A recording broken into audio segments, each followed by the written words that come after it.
Hi, good morning to one and all. I am KV Harish, Assistant Professor, Department of Civil Engineering, IIT Kanpur. You are watching MOO's lectures on hydration, porosity and strength of cementitious material. The textbook and reference materials are shown. Today we will see lecture 7, Aggregates. Overview. This lecture will discuss the different physical properties of aggregate and their influence on different concrete properties. Some explanations for the importance and significance of these properties are also discussed.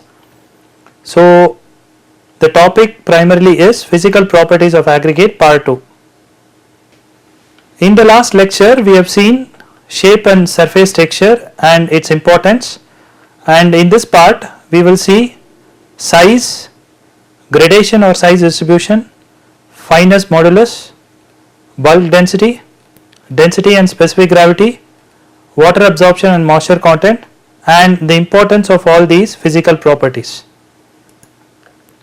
Size.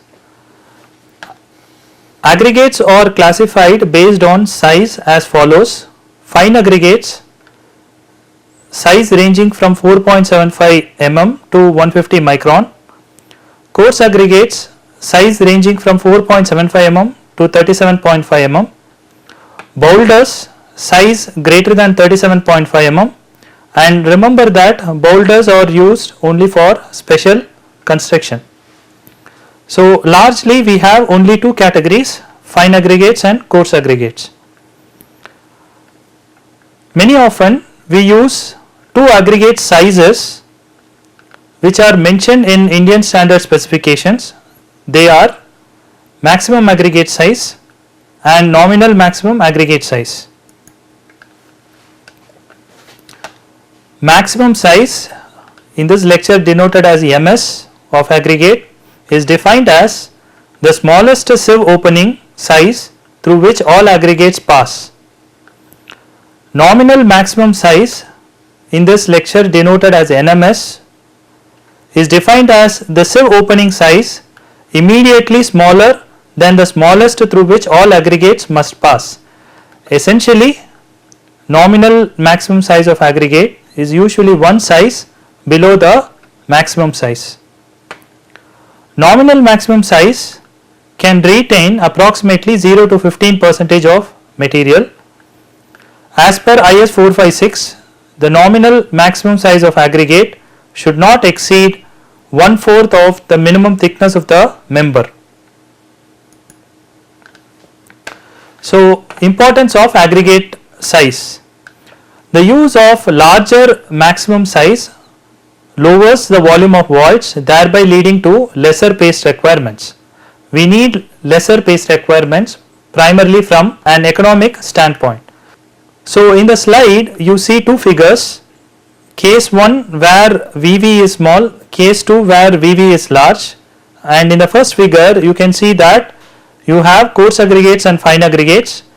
In the second figure you can see that the coarser aggregates are actually replaced by smaller fine aggregates. Therefore, the maximum size of aggregate present in the second case is much lower than the first case.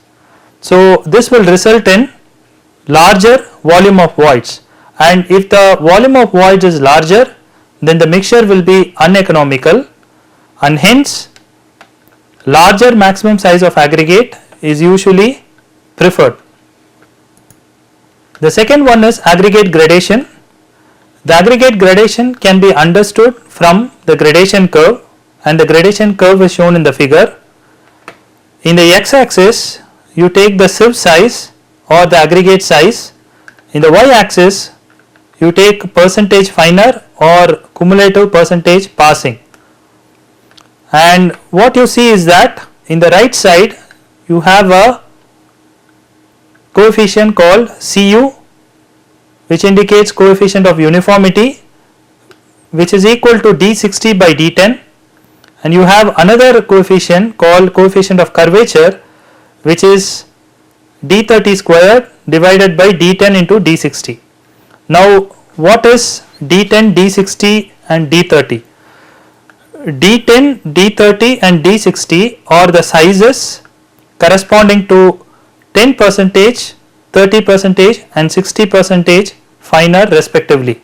These are obtained by drawing a horizontal line from these values 10, 30 and 60, and at whichever point these horizontal lines intersect, you draw vertical lines to get D10, D30 and D60 values.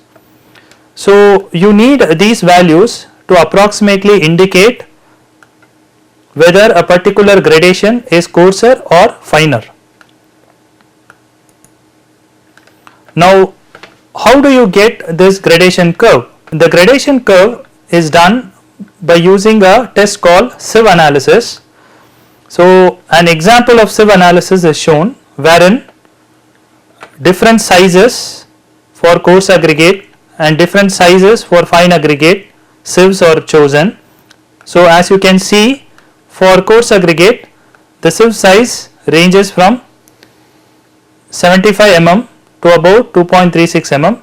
Remember that the actual size range is only 37.5 mm to 4.75, and some additional sieves are also stacked. Likewise, for fine aggregates, the sieve size ranges from 4.75 until 150 micron. Now in this example, an approximate sample weight of 1000 gram is taken for the coarse aggregate and 500 gram is taken for the fine aggregate, and the sieves are stacked one below the other, and you see that the bigger sieves are stacked on the top and the finer sieves are stacked at the bottom, and these materials, coarse aggregate and fine aggregates, are sieved in the sieves, and the percentage passing through each of the sieve is calculated. So in this table what you see is that the weight retained in each of the sieve is recorded, and this is expressed in grams, and the amount retained in percentage is recorded, and cumulative amount retained, which is nothing but for the first one 0, 0, for the second one it is 4, which came from 0 plus 4, for the third one it is 43, which came from 0 plus 4 plus 39, and likewise the cumulative amount retained on each of the sieve is measured, and then cumulative amount passing is calculated by subtracting these values from 100. So in the first case 100 minus 0 is 100, the second case 100 minus 4 is 96, in the third case 100 minus 43 is 57, and likewise the cumulative amount passing is calculated for each sieve, and this value and the sieve size are plotted, and you get this curve and you get this grading curve finally. Likewise, coarse aggregates and fine aggregates are separately calculated and the gradation curves are found. Now some important information about aggregate gradation. When a range of size is used, smaller particles can pack between the larger particles, thereby decreasing VV, which is volume of voids, and hence lowering paste requirements. Aggregate gradation is an important property in the selection of aggregates from particular source for use in concrete. IS 383 specification classifies aggregates into different categories. So the gradation based classifications that we have are as follows: single sized coarse aggregates, graded aggregates, coarse aggregates for mass concrete, fine aggregates, and again fine aggregate is divided into zone 1, zone 2, zone 3 and zone 4. Zone 1 refers to the coarser gradation, zone 4 refers to the finer gradation. The fifth one is all-in aggregates, where the coarse and fine aggregates are clubbed together. We will see the specifications given for each classification of aggregates. So in this table, which is taken from IS 383, you can see single sized aggregate and you can also see graded aggregates, and you can see that again you have subdivisions based on the nominal size. For example, in the case of single sized aggregate, you have nominal size starting from 63 mm to about 10 mm. Likewise, for graded aggregates, you have nominal size starting from 40 mm to about 12.5 mm. Likewise, in the left you see that the sieve sizes are mentioned right from 80 mm to say 4.75 or 2.36 mm, and remember that this is a coarse aggregate gradation. So what you can understand is that the single sized aggregate gradation and graded aggregate gradation are different in the sense that the number of sieve sizes in which the aggregates are retained are lower in the case of single sized compared to the graded. So in the case of single size, you typically see only 2 sieve sizes or 1 sieve size that is dominant. So if you take the 63 mm nominal size, the dominating sieve size is 40 mm, whereas if you take a graded aggregate, there are 2 sieve sizes that dominate. Here in this case, for a nominal size of 40 mm, 20 mm sieve also dominates, at the same time 10 mm sieve also dominates, and likewise for others. So in the third category, we have this coarse aggregate gradation for mass concrete, where you can see that the classes and sizes are separately listed, and in the top you see 150 to 80 mm size of stones, 80 to 40, 40 to 20 and 20 to 4.75, and remember that this is mass concrete where the volume of concrete is very high, and hence larger size stones is preferred from economy standpoint. Remember that use of larger maximum size of aggregate is preferred from economy standpoint. The IS Sieve designations for this is 160 mm and 80 mm.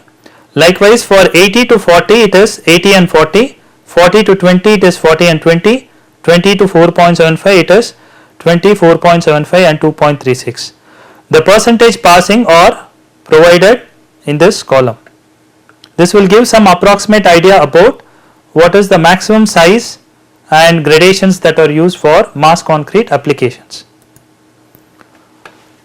In the fourth category, we have fine aggregates, which are divided into zone 1, zone 2, zone 3 and zone 4. As already mentioned, zone 1 has coarser grading compared to zone 4, and the IS Sieve designations from 10 mm to 150 micron are provided in the left side. So you can see that the zone 1, zone 2, zone 3 and zone 4 are available, and if any of the sources of aggregates does not pass through this grading, then that particular aggregate is rejected. Some important things in table 4 of IS 383 specifications: where the grading falls outside the limit of any particular grading zone of sieves other than 600 micron by a total amount not exceeding 5%, it shall be regarded as falling within that grading zone. This tolerance shall not be applied to percentage passing the 600 micron IS sieve or to percentage passing any other sieve size on the coarse limit of grading zone 1 or fine limit of grading zone 2. So what does this indicate? For example, if we have a aggregate from other source, and if it has a gradation similar to the one that is shown in table 4, like for example you have zone 1, zone 2, zone 3 and zone 4, and assume that you have a aggregate that has a grading very close but does not meet a particular gradation, then the first thing that we have to see is how much is the deviation from the specified grading. So if the deviation is 5%, then it is permitted, but it is permitted with some conditions. So what is shown in this figure is the pink color one,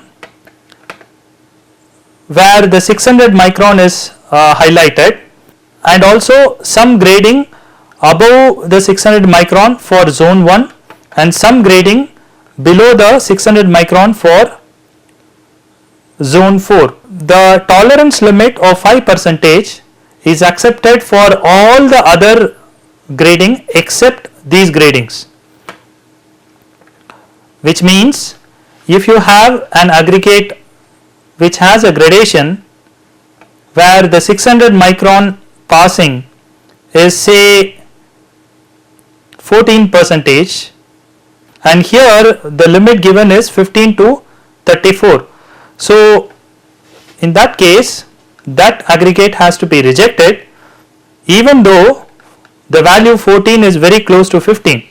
Why? Because the code has clearly stated that 5% variability is accepted except for this particular horizontal row and this particular column.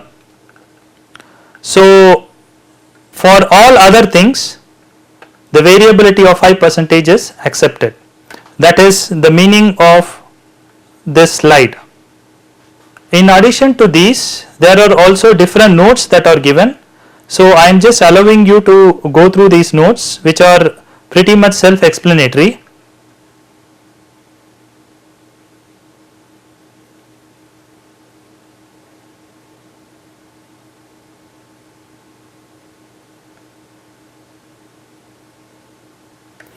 Now you have the fifth grading, which is taken from table 5 of IS 386 specification, all in one grading where the coarse aggregates and fine aggregates are combined. In that case we have again two different nominal sizes, one is 40 mm and 20 mm, which can be used, and the IS Sieve designation here ranges from 80 to 150 micron. Remember, 80 is the top limit for coarse aggregate and 150 is the bottom limit for fine aggregate, and you have two gradations, and one has to make sure that we have a source which contains both coarse and fine aggregates, then this gradation has to be very strictly followed. The next property is fineness modulus. In this lecture it is indicated as FM. Fineness modulus indicates the relative fineness or coarseness of the aggregate or its gradation. Higher the FM value for aggregate, coarser is its gradation. Two aggregates with different grading curves usually have different fineness modulus values. However, sometimes they can have same values due to small changes in aggregate gradation. In such cases, fineness modulus helps to check the consistency of aggregate grading.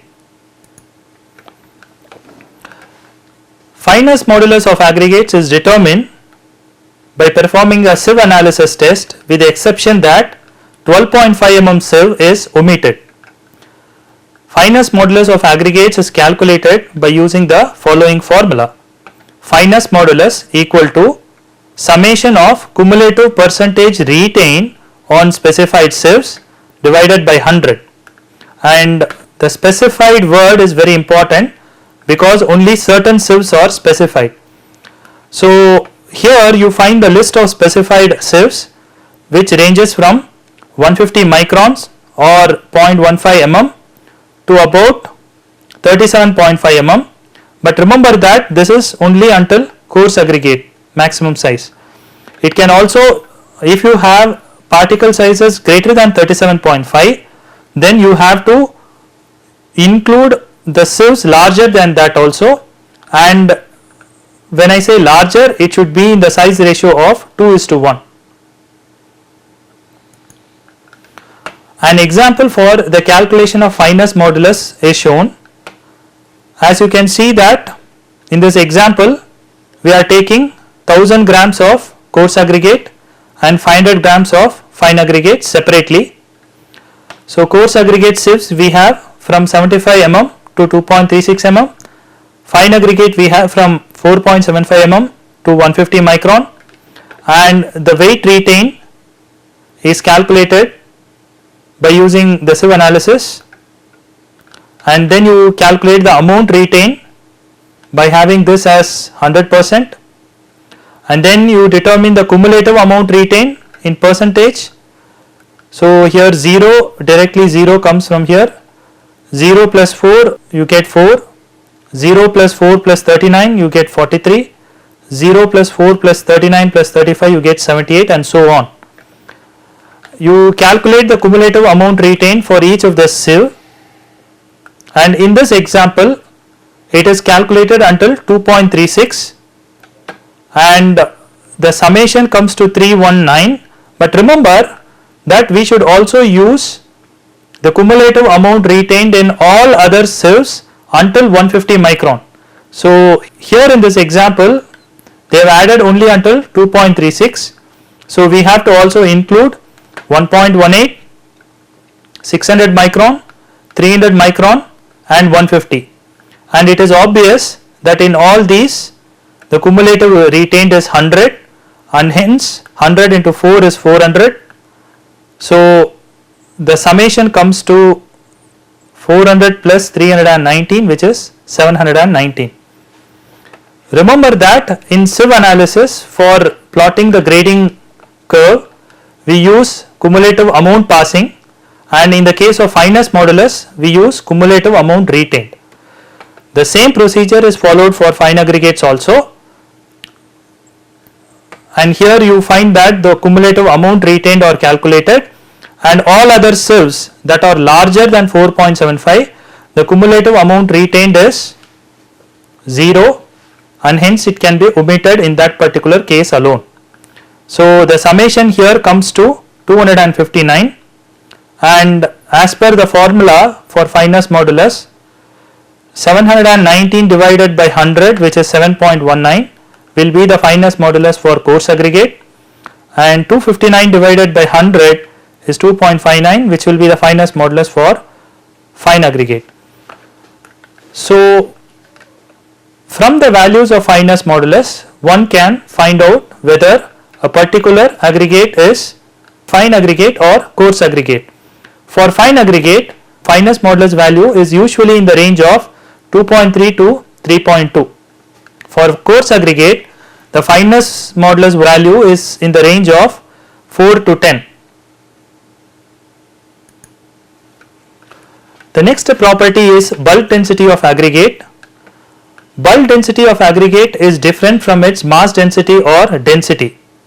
Aggregates, when filled in a standard manner, either loose or vibrated condition, will contain voids. Bulk density of aggregates indicates how densely the aggregates are packed. Higher the bulk density, better is the packing of aggregates. Bulk density of aggregate depends on its particle size distribution, shape, in addition to packing conditions. Standard packing condition for aggregates include loose packing, dry rodded packing and vibrated packing. Bulk density of aggregate gains significance during the transportation and storage of materials in batching plant, and usually the bulk density values for fine or coarse aggregate is in the range of 1350 to 1650 kg per meter cube. What is the importance of bulk density? Bulk density of coarse aggregate under dry rodded condition is called its dry rodded unit weight. It is an extremely important value that we use in concrete mixture proportioning. Bulk density of sand under any standard condition is used in understanding the phenomena of bulking of sand. Bulking of sand is very famous, and it is defined as an increase in its bulk density in the presence of moisture. Bulking of sand is not a very significant factor in concrete for the simple reason that for the amount of water that we add, the bulking of sand does not take place. For bulking to take place, a significant moisture or water content is required. The third importance is that bulk density of coarse or fine aggregates under loose or vibrated condition extensively helps in understanding its packing density, which in turn is helpful during its transportation and storage in batching plants. The next important property is density and specific gravity of aggregates. Density, also referred as mass density, is the ratio of its weight to its volume. Specific gravity or relative density of aggregate is the ratio of its density to the density of water. Specific gravity of fine or coarse aggregate is usually in the range of 2.2 to 2.8. While specific gravity values are used during mixture proportioning of concrete, density values are used to measure yield of concrete and others. Aggregates may be classified based on density as normal weight aggregates or normal density aggregates indicated as NWA, lightweight or light density aggregates indicated as LWA, heavyweight or high density aggregates indicated as HWA. Normal weight aggregates are used for general concrete applications.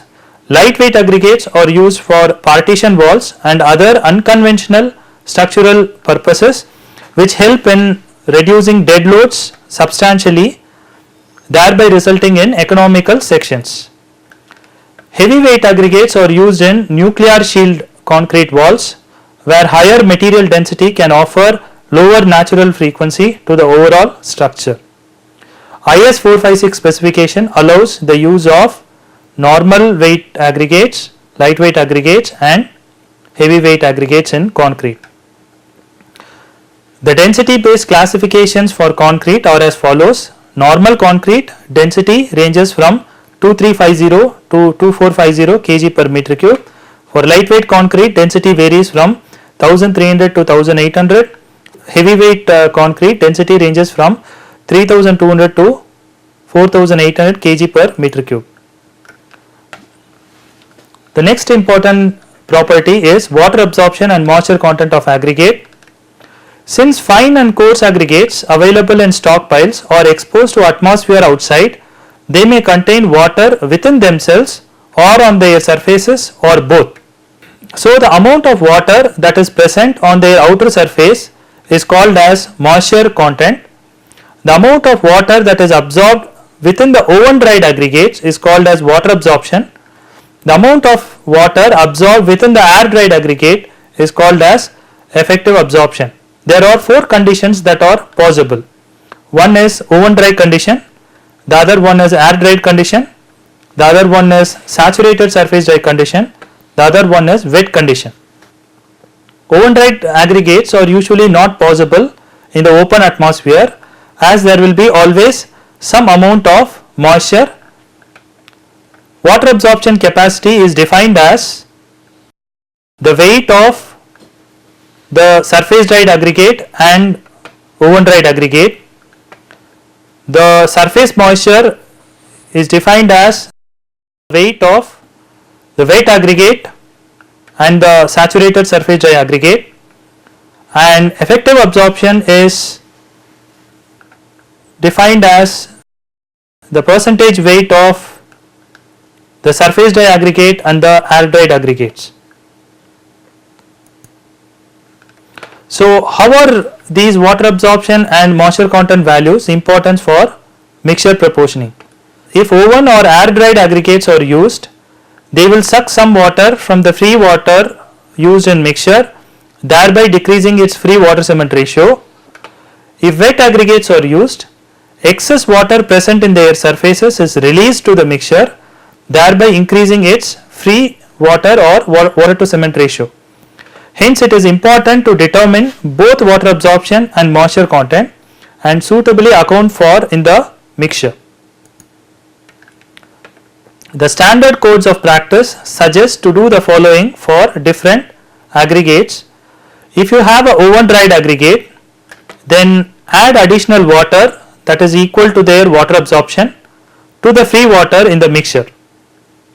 If you have an air dried aggregate, dry the aggregates completely and follow step 1.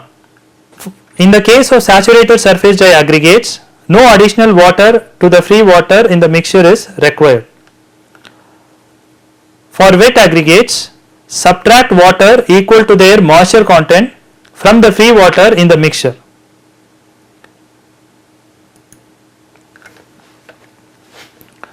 Determination of water absorption and moisture content of aggregates. Water absorption and moisture content of aggregates are determined accurately using the procedure given in IS 2386 part 3.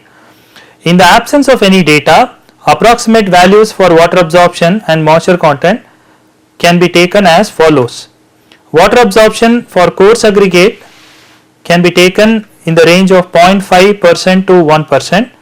Water absorption of sand can be taken in the range of 0.5% to 4%. Moisture content of coarse aggregate can be taken in the range of 0% to 0.5%, and moisture content of sand can be taken in the range of 1% to 10% or more. With this, we come to an end for this lecture. Thank you.